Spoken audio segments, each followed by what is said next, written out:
आप सबका स्वागत है आपके अपने यूट्यूब चैनल फार्म एमसीक्यू में। देखिए, आपका जो है एग्जिट एग्जामिनेशन होना है, ठीक है। तो उसमें जो है हमारा एचएपी जो है 40 मतलब कि 50 नंबर के हमारे एचएपी के क्वेश्चंस आने हैं ना, ह्यूमन एनाटॉमी एंड फिजियोलॉजी।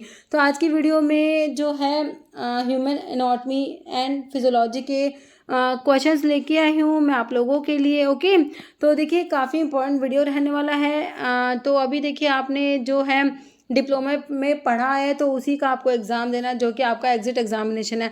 अगर आपने डिप्लोमा में अच्छे से पढ़ा है तो आपको बिल्कुल भी टेंशन लेने की ज़रूरत नहीं है, क्योंकि आप बहुत ही अच्छे से एग्जामिनेशन क्रैक कर जाओगे, है ना। लेकिन अगर नहीं पढ़ा है उस टाइम पे तो थोड़ी सी सोचने वाली बात है। ओके, तो देखो भैया, आपने जो पढ़ा हुआ है तो देखो उसको एनालाइज करो कितना क्या आपने पढ़ा है। तो इसमें जो है ह्यूमन एनाटॉमी एंड फिजियोलॉजी के कुछ क्वेश्चंस लेके आई हूँ मैं, है ना। तो ये काफ़ी इंपॉर्टेंट रहने वाले आप लोगों के लिए। ओके, तो स्टार्ट करते हैं भाई। देखो क्वेश्चन क्या है।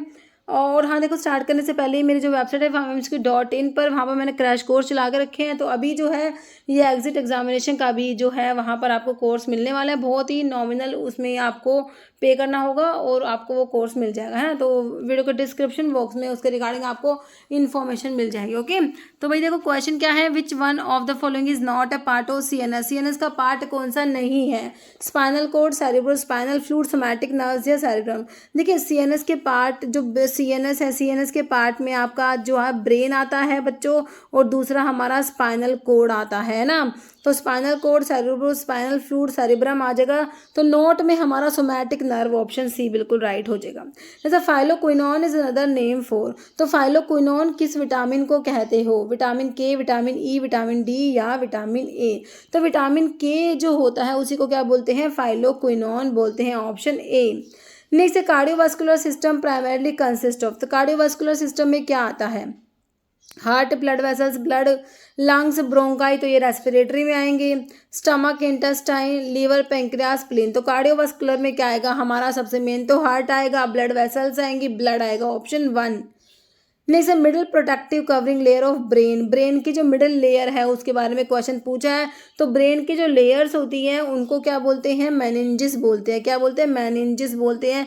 तो डैप से आप लोग याद रखते हो डीएपी, है ना। तो dura mater, arachnoid and then pia mater. तो मिडल वाली कौन सी होती है हमारी, अरेक्नोइड जो होती है, ऑप्शन सी अरेक्नोइड मैटर होता है। ओके, नेक्स्ट हमारा क्वेश्चन है mammary gland milk secretion occur due to. तो मेमोरी ग्लैंड में मिल्क का जो सिक्रेशन है, मिल्क के सिक्रेशन के लिए रिस्पॉन्सिबल कौन सा हार्मोन है, प्रोजेस्टेरोन, एस्ट्रोजन, प्रोलैक्टिन, ऑक्सीटोसिन। तो मिल्क के सिक्रेशन के लिए पूछा आप लोगों से तो प्रोलैक्टिन आपका आंसर हो जाएगा। अगर कहते हैं मिल्क के इजेक्शन के लिए ना, मिल्क के इजेक्शन के लिए रिस्पॉन्सिबल है तो आप कह देते ऑक्सीटोसिन।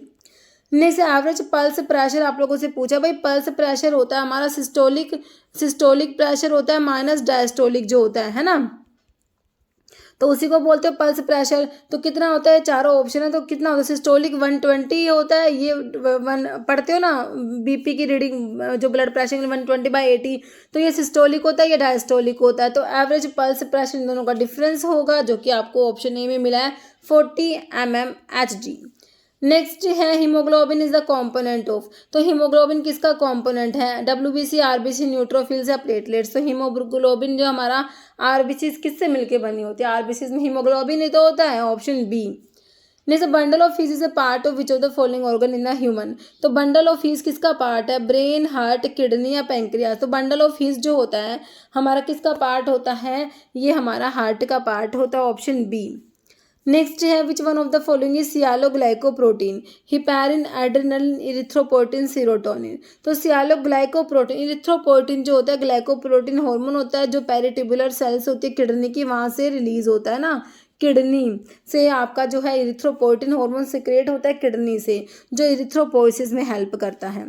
मतलब विच mineral is essential for maintaining strong bones and teeth and is commonly found in dairy product.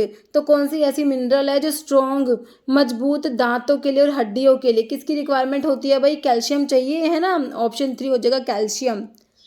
Next है in the digestive system what is the primary function of small intestine. Small intestine का आपने primary function बताना है क्या होता है digestive system में, है ना। रेगुलेट ब्लड शुगर, तो भाई शुगर को रेगुलेट करने का काम तो पेनक्रियाज है, पेनक्रियाज का जो आपका इंसुलिन है वो करेगा ये काम, तो है ना। एब्जॉर्बिंग न्यूट्रिएंट्स, ये बिल्कुल सही है भाई, न्यूट्रिएंट्स को एब्जॉर्ब करने का काम हमारा स्मॉल इंटेस्टाइन का है। बाकी बाइल को स्टोर करने का काम जो है गोल ब्लैडर बाइल को स्टोर कर, लीवर से देखो बाइल बनता है और गोल ब्लैडर में जाके बाइल स्टोर होता है बाय डाइजेस्टिव प्रोटीन। तो हमारा आंसर ऑप्शन 2 हो गया। जैसे human being consist of bones, तो कितनी बोन्स होते, टोटल 206 हड्डियां होती है भाई, याद रखना है कितनी होती है, ऑप्शन सी 206, 206। जैसे total number of axial bones in adult human body, एक तो एक्सियल होती है एक अपेंडिकुलर, 206 टोटल होती है ना, उसमें से एक्सियल होती है और अपेंडिकुलर होती है, तो कितनी एक्सियल कितनी अपेंडिकुलर है, तो एक्सियल बोन्स जो होती है वो ऑप्शन बी 80 होती है, तो अपेंडिकुलर कितनी, टोटल 206 है, एक्सियल 80 होगी तो अपेंडिकुलर 126 होती है। ओके, जैसे एंजियोलॉजी रेफर्स टू, एंजियोलॉजी का मतलब क्या होता है, skeletal system, articular system, integumentary या circulatory, angiology refers to circulatory system, option B, C मतलब D, circulatory system, option D. जैसे मेन फंक्शन डब्ल्यूबीसी का बताना है आपने, डब्ल्यूबीसी का मेन फंक्शन क्या है भाई, ट्रांसपोर्ट करेगी सब्सटेंस को, remove dead cells, increase blood circulation या फाइट अगेंस्ट इन्फेक्शन। डब्ल्यूबीसी हमारी वाइट ब्लड सेल से फाइट करेगी इन्फेक्शन से, ऑप्शन डी।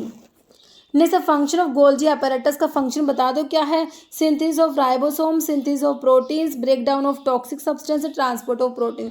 तो भाई गोल्जी अपैरेटस क्या करेगी, प्रोटीन को ट्रांसपोर्ट करने का काम होता है हमारे गोल्जी बॉडी का, गोल्जी अपैरेटस बोल दो। इरिथ्रोपोइटिन इज प्रोड्यूस्ड बाय, अभी बताया glycoprotein hormone produced by peritubular cells of the kidney, kidney से प्रोड्यूस होता है बच्चा ये हमारा इरिथ्रोपोइटिन हार्मोन, जो इरिथ्रोपोइसिस में आरबीसीज की प्रोडक्शन को स्टिमुलेट करेगा। नेक्स्ट है which of the following vitamin are water soluble, भाई वाटर सोल्यूबल में मैंने आपको डब्ल्यूबीसी से याद कराया, वाटर सोल्यूबल बी और सी हो गए, और अडैक जो होते हैं ये हमारे फैट सोल्यूबल होते हैं, अडैक ADEK अडैक है ना, ये फैट सोल्यूबल। तो वाटर सोल्यूबल बी और सी कौन सा ऑप्शन में भाई, ऑप्शन बी में दे रखा है vitamin B and vitamin C are water soluble vitamin. Next lack of which of the following substance in our body cause diabetes, diabetes कौन से सब्सटेंस की कमी से होता है diabetes, insulin, haemoglobin, histamine, glycine. तो भाई इंसुलिन कम होगा तो ग्लूकोज ज़्यादा हो जाएगा, है ना, इंसुलिन कम हुआ तो क्या हो गया, इंसुलिन कम से ग्लूकोज ज़्यादा हुआ तो क्या हो गया, डायबिटीज़ हो गया, है ना, ऑप्शन ए इंसुलिन। जैसे haemoglobin is a protein inside red blood sales that carry, तो आरबीसीज में हीमोग्लोबिन होता है, बिल्कुल होता है, तो क्या कैरी करता है भाई, ऑक्सीजन को कैरी करता है। आरबीसीज जो होती है ब्लड में ऑक्सीजन को ट्रांसपोर्ट करने के लिए रिस्पॉन्सिबल होती है ना, तो इनमें जो हीमोग्लोबिन होता है ना वो कैरी करता है ऑक्सीजन को, ऑप्शन ए हो जाएगा oxygen. Next function of lungs का फंक्शन बता दो भाई, लंग्स का फंक्शन क्या है, ऑक्सीजन कार्बन डाइऑक्साइड का एक्सचेंज है, यूरिन एक्सक्रीशन, वाटर एक्सचेंज है, डाइजेशन। तो लंग्स क्या करेगा, फंक्शन क्या है, ऑक्सीजन कार्बन डाइऑक्साइड का एक्सचेंज है ना। नेक्स्ट है 12th cranial nerve associated with the movement of tongue, तो क्रेनियल नर्व्स मैंने आपको बता रखा है उपटा फगवा से, उपटा फग VAH से, तो 1 2 3 4 5 6 7 8 9 10th 11th 12th वाली एच से हाइपोग्लोसल, है ना। तो देखो फेशियल तो ये वाली होती है 7th वाली, हाइपोग्लोसल, मैंडिब्यूलर या ग्लोसोफेरिंजियल, है ना। तो 12th वाली हमारी क्या हो गया, एच से hypoglossal nerve, option 2। Movement of tongue से एसोसिएटेड होते हैं ये। जैसे vitamin is necessary for the production of collagen, a protein important for skin, cartilage and blood vessels. तो कोलाजन के लिए सी से कोलाजन, सी से विटामिन सी, है ना। विटामिन सी जो होता है ये कोलाजन की सिंथेसिस के लिए रिक्वायर्ड होता है, आयरन के एब्जॉर्प्शन के लिए और टायरोसिन के मेटाबॉलिज्म के लिए, सारी बातें बता रखी है आपको। विटामिन सी को एस्कॉर्बिक एसिड भी कहते हो, विटामिन सी की डेफिशिएंसी से क्या होता है, स्कर्वी डिजीज हो जाती है। जैसे which vitamin is often referred to as a sunshine vitamin because the body can produce it when the skin is exposed to sunlight। sunshine vitamin किसे कहते हो भाई, sunshine vitamin जो विटामिन जो sunshine सन से मिलेगा ना, तो विटामिन डी होता है जो आपको सनलाइट से ऑब्टेन होता है ना, स्किन जब एक्सपोज होती है सनलाइट से तो आपको विटामिन डी मिलता है, ऑप्शन 1 हो जाएगा विटामिन डी। जैसा vitamin involve in the biosynthesis of collagen, तो इसके लिए हमारा विटामिन सी होता है जिसको एस्कॉर्बिक एसिड भी कहते हो, ऑप्शन बी। जैसे which component of central nervous system is responsible for processing sensory information and high order thinking के लिए, वो CNS का कौन सा कॉम्पोनेंट रेस्पॉन्सिबल है, ब्रेन का कौन सा पार्ट रेस्पॉन्सिबल है। सेरिबेलम तो भाई देखो पोस्चर एंड बैलेंस को मेंटेन करेगा, सेरिब्रम जो लार्जेस्ट पार्ट होता है ब्रेन का तो यही रिस्पॉन्सिबल होता है processing sensory information and high order thinking के लिए, सेरिब्रम, ऑप्शन 3, है ना, लार्जेस्ट पार्ट सेरिब्रम होता है। हाँ, तो इनमें से भी स्ट्रक्चर कनेक्ट करती है mouth and stomach and aid in swallowing, swallow करने में हेल्प करती है और माउथ और स्टमक को कनेक्ट करने का काम है। Large intestine, oesophagus, small intestine, pancreas. तो हमारा ईसोफेगस होता है जो माउथ को स्टमक से कनेक्ट करके रखता है और स्वलो करने में हेल्प करता है। Next which gland is often refer to as the master endocrine gland. भाई हमारी पिट्यूटरी को क्या बोलते हो? मास्टर एंडोक्राइन ग्लैंड बोलते हैं ना, पिट्यूटरी।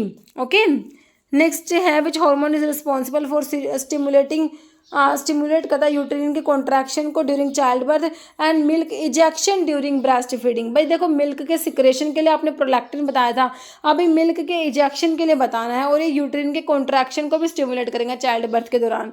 तो भाई ऑक्सीटोसिन को मत भूलना, ऑप्शन 1 हो जाएगा ऑक्सीटोसिन, है ना। तो ये रेस्पॉन्सिबल होता है, ये क्या करता है? यूट्रिन को कॉन्ट्रैक्ट कराता है ना, चाइल्ड बर्थ के दौरान, और मिल्क इजेक्शन के भी रिस्पॉन्सिबल होता है। नेक्स्ट है सार्कोलीमा रेफर्स टू। सार्कोलीमा क्या है? साइटोप्लाज्म है, स्केलेटल मसल्स का माइटोकॉन्ड्रिया है, एंडोप्लाज्मिक रेटिकुलम में मेम्ब्रेन। तो भाई जो मेम्ब्रेन होते हैं, लीमा का मतलब प्लाज्मा, लीमा जैसे लीमा मतलब मेम्ब्रेन है ना, मेम्ब्रेन होती है स्केलेटल मसल्स की।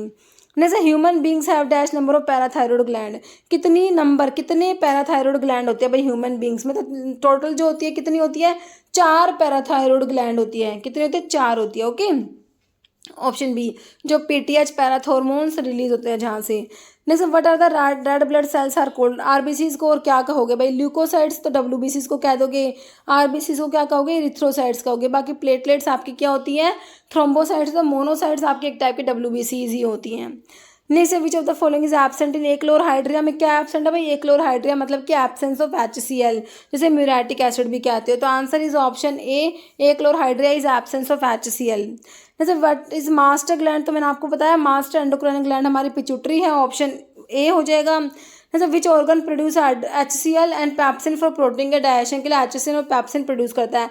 तो HCl जो है हमारा स्टमक से, जो पैराइटल सेल्स होती है वहाँ से हमारा HCl प्रोड्यूस होता है ना। तो आपका देखो पैंक्रियाज, लीवर, स्टमक या स्मॉल इंटेस्टाइन। तो स्टमक हो जाएगा, है ना। स्टमक में ही आपका पेप्सिनोजन होता है जहाँ से पेप्सिन बनता है। HCl क्या करेगा?